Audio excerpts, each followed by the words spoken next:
مرحبا، أنا لبان. أهلا وسهلا فيكم بقناتي أكلي أونلاين.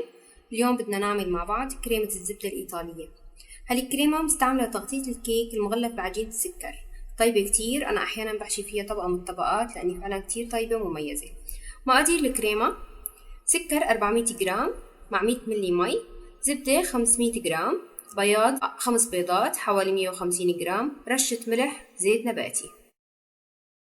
أول شي بحط السكر مع المي 3/4 كاسة مثل هالكاسة، حطيناهن على النار.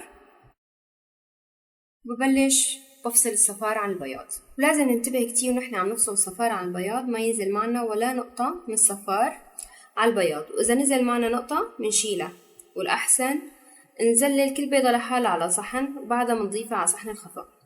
في هاي الطريقة اللي ما بتعرف تزلل، بتجيب أي معلقة إلى ثقوب تفتح البيضة عليها، بينزل البياض لحاله وبيضل الصفار، أو ممكن بالتزليل العادي.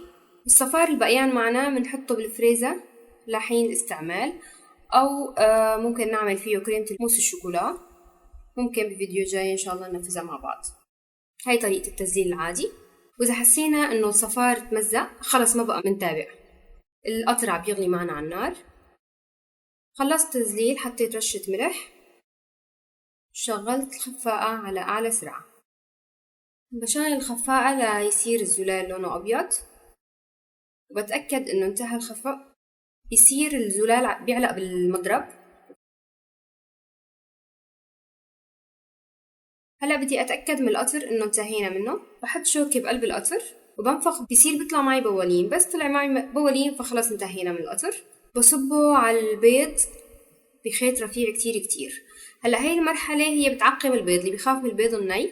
القطر هون عم بيغلي، وقت ما ننزله على البيض بهالخيط الرفيع بيعقم البيض، وما لازم ننزله بسرعة على مهلنا مشان ما ينطبخ البيض.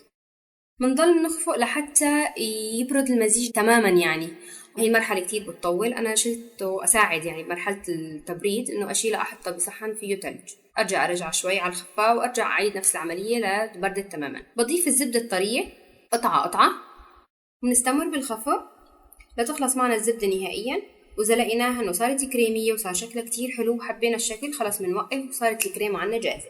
أما إذا برغلت، وهذا الشي من نوع الزبدة اللي عنا، منضيف الزيت ونحن عم نخفق. منضيف كميات قليلة شوي منضيف ونخفق شوي، بس لقينا تغير شكلها وصارت كريمية خلص بنوقف. وهي الكريمة بتكون صارت جاهزة للاستعمال.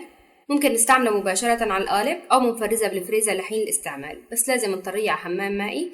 هي شكل الكريمة النهائي، واستعملتها بتغليف هالقالب البسيط والحلو. انتظروني بالفيديو الجاي طريقة صنع هالقالب، ولا تنسوا تشتركوا بقناتي وصفحتي على الفيسبوك ليليان كيك ليصلكم كل جديد. صحة وألف